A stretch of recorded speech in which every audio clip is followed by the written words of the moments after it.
ህገወጡ የህወሓት ቡድን ከተመሰረተበት 1967 ዓ.ም አንስቶ እስካሁን ማንነቱ ድረስ በየጊዜው ደም እየተገበረለት ከ5 10 ዓመታት በላይ የኖረ በሴራና በግጭት የታጠረ ቆሞ ቀር ድርጅት ስለመሆኑ መስካሪ አያሻም። ካፈጣጠሩ ጀምሮ እታገለታለሁ ለሚለው የትግራይ ህዝብ ጭምር የሰቆቃ ምንጭ ስለመሆኑ ተጨባጭ ማሳያዎችን ማቅረብ ይቻላል። ብቸኛው የትግራይ ህዝብ ጠላት ነው። በጣም ከምትገልጸው በላይ ማለት ነው። ለትግራይ ህዝብ ምኑ አይደለም መዳኛው ሳይሆን ማጥፊያው ነው። ምክንያቱም በተግባሩም ያስመሰከረ ነው ማለት ነው። ዓላማ በሌለው ባልተመጣጠነ ውጊያ ሰው ማዕበል በሚባለው ኋላ ቀር ውጊያ ስል ተስፋ የነበራቸውን አያሌ የትግራይ ወጣቶች አስፈጅቷል።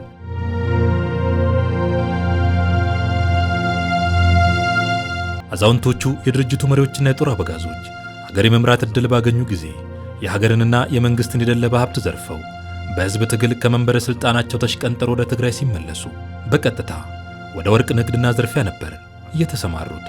ህገወጡ ቡድን ዛሬ ፍጹም ባልተጠበቀ መንገድ የሻዕቢያን ተልዕኮ ተቀብሎ ሌላ እልቂት ለማዋለድ ግዳጅ አፈሳ አጧጥፏል። ጠቅላይ ሚኒስትር ዶክተር አብይ አህመድ ፓርላማ ላይ ቀርቦ በራችን ለሰላም ክፍት ነው፣ የኢትዮጵያ ችግር የሚፈታው በምክክር በድርድር በሰላማዊ ውይይት ነው ብሎ ግልጽ የሆነ ጥሪ አቅርቧል። ትግራይ ያለው ቡድን ደግሞ አይ ከብልጽግና መንግስት ሰላም አልፈልግም፣ እኔ በዓለም ውስጥ እንደዚህ ዝም ብሎ ፊት ለፊት ሰላም አልፈልግም ትቢት እኮ ነው።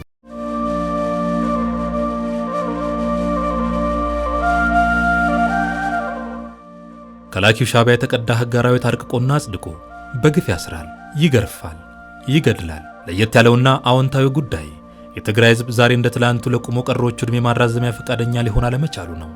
እንደ ትላንቱ አንገቱን ለሰይፍ ሊሰጥ አልፈቀደም። በተለይም አብዛኞቹ የትግራይ ክልል ወጣቶች እምቢ ለቆሞ ቀር ብለዋል። በሚዲያም ተቃውመናል፣ በሰልፍም ተቃውመናል። በታሪክ ለመጀመሪያ ጊዜ በሚባል ሁኔታ ፕሬዚደንትን ያባረረች ክልል ሆናለች ትግራይ ማለት ነው።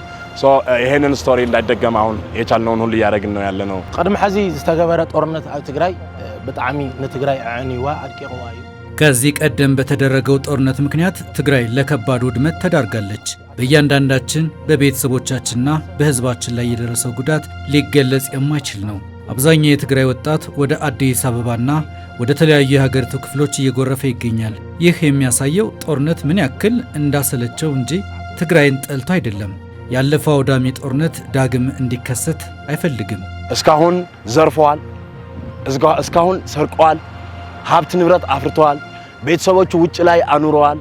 አንድም የባለስልጣን የትግራይ ባሉ ባለስልጣኖች አንድም ልጃቸው የለም እዛ።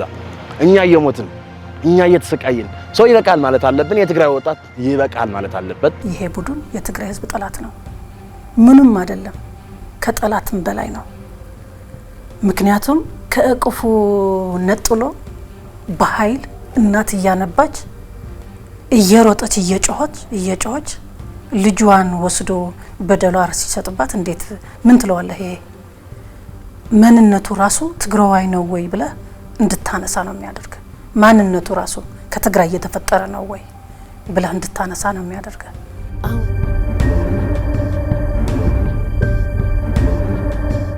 የኢትዮጵያ የመጨረሻ የህግ ትርጉም የሚሰጠው የህግ ውሳኔ የሚሰጠው ፌዴሬሽን ምክር ቤት ነው። እነሱ ያወጡት አሁን የመኸተ አዋጅ የሚሉት የመጨረሻ ውሳኔ የሚሰጠው እዛ ያለው ከፍተኛ ፍርድ ቤት ነው። ይግባኝ ማለት አይቻልም፣ ይዘጋል እዛ ይላል። አሁን የትግራይ ህዝብ የይግባኝ መብቱ እንኳን እንዳይጠቀም በኢትዮጵያ ህገ መንግስት መሰረት ህገ መንግስታዊ መብቱን ተጠቅሞ ይግባኝ ብሎ የህግ በላይነት እንዲከበርለት የማድረግ መብቱ እንኳን ገድበው ማለት ነው። እዛው እንዲያልቅ የመጨረሻ ይግባኝ በቃ አይቻልም ብሎ እዚህ ያሉ የኢትዮጵያ ህገ መንግስትን አፍርሰውታል ማለት ነው። የፕሪቶሪያ ብቻ አይደለም።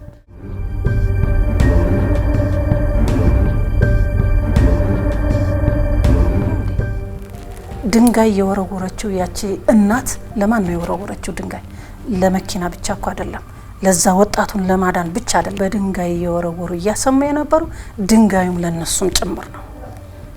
ቁልፍ ጠላቶች እናንተ ናችሁ የሚል መልእክት ፖለቲካ እንድምታውን ስታዩ ድንጋይ ለነሱም ነው እየተወረወረ ያለው።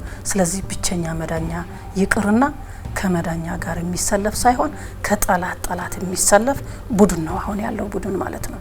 ስለዚህ ይሄ ደግሞ የትግራይ ህዝብ በተግባር እያየነው ነው ማለት ነው።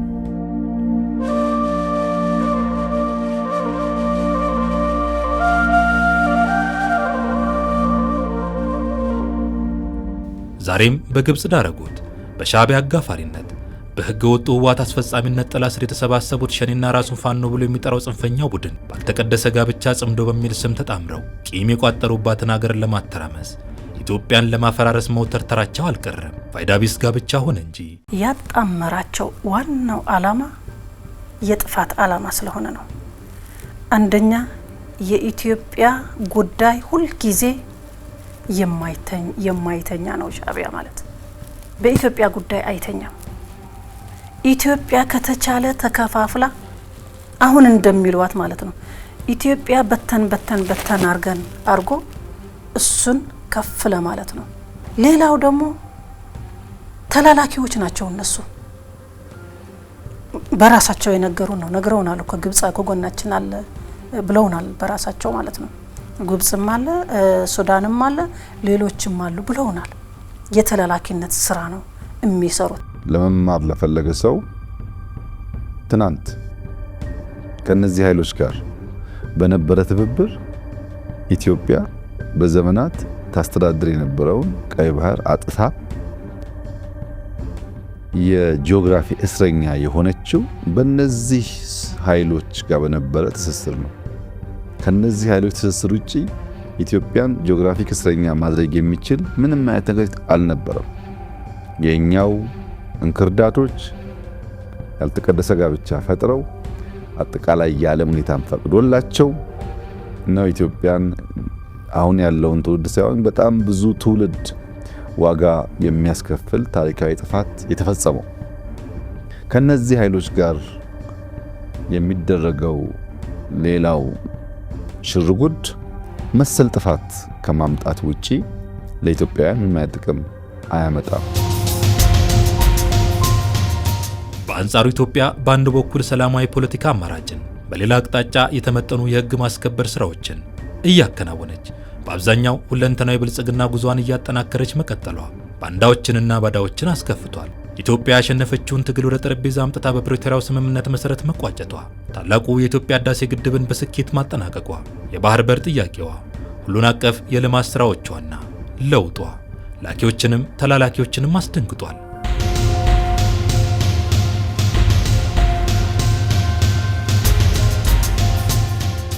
ከጥቂት ዓመታት በፊት የማንነትና የወሰን ጥያቄዎች አሉኝ ህወሓት በማኒፌስቶ በዘፈኖቹና በጽሁፎቹ ጭምር አማራን እንደ ጠላት ፈርጇል።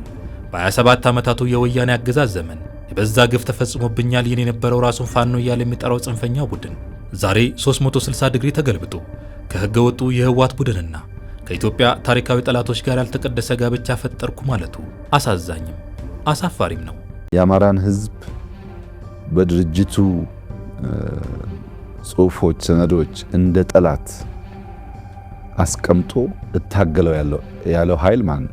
የትርክት ስብራት ያልነውን የሐሰት ትርክት ብሔሮች ከብሔሮች ጋር የተጋመዱ የተዋሃዱ አብረው የኖሩ የተጋቡ ሳይሆኑ አንደኛው ያጠፋው አድርጎ የሳለው አሁን የምናየው ጥንቅጥ የፈጠረው የምን ፖለቲካ ውጤት ነው? ለነዚህ ኢትዮጵያ የተፈጠሩ እንክርዳዶች፣ ለገዳዮች፣ ለሴራ ጎሳሚዎች፣ ጎንጓኞች የጦር መሳሪያ የሚያስታጥቀው ሀገር ሴቱ ነው።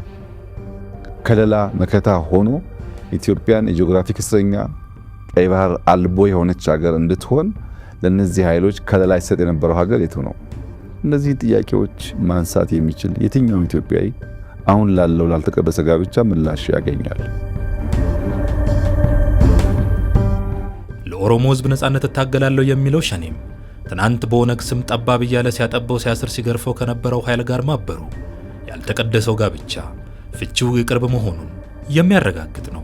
ሁምነ ወልቂጡማ ሁለቱ እንደነየለ አከ የህወሓት ቡድን እንደ አንድ ሰው በዚህ ሀገር ውስጥ ከየትኛውም ብሔር ብሔረሰብ ከመጣ ሰው ጋር እኩል መታየት አይፈልጉም። እነሱ መግዛት፣ አንተ መገዛት፣ እነሱ መዝረፍ፣ አንተ መዘረፍ፣ እነርሱ ማዘዝ፣ አንተ መታዘዝ። ይህንን ባህሪ ደግሞ በአሁኑ ጊዜ ሁኔታዎች ሁሉ በተቀየሩበት ወቅት ሸኔና ሌሎች የጥፋት ቡድኖችን እያዘዙ ጦርነት መክፈት ይፈልጋሉ። እኩል ሆነው ሳይሆን እነሱ የበላይ ሆነው እያዘዙ ሌሎች ታዛዥና ተገዢ በመሆን በመንግስት ላይ ጦርነት እንከፍታለን በማለት በግልጽ እየተናገሩ ነው። በ1983 ዓመተ ምህረት በግብጽና በሻዕቢያ ታዝሎ ኢትዮጵያን ያለ መውጫ ባህር በር አስቀርቶ የአዲስ አበባን መንበር የተቆናጠጠበትን ታሪክ ለመድገም የቋመጠው ህገ ወጡ ህወሓት ከ35 ዓመት በፊት የተከተለውን ተመሳሳይ መንገድ ለመድገም ይሻል። በሁሉም መንገድ ግን ትናንት ዛሬ አይደለም፣ አይሆንም።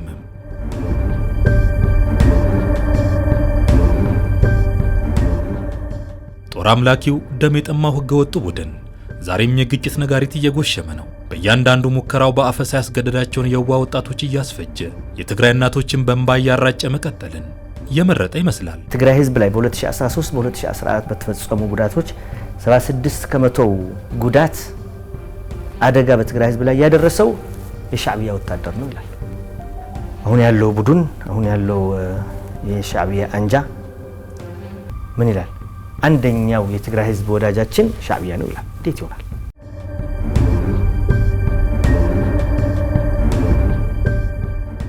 የታሪካዊ ጠላቶቻችን አጀንዳ የተሸከመው በጽምዶ የተጣመዱ ቡድኖች እኩይ ዓላማና ግብ ምን እንደሆነም ከመቼውም ጊዜ በላይ ዛሬ ገሃድ ወጥቷል።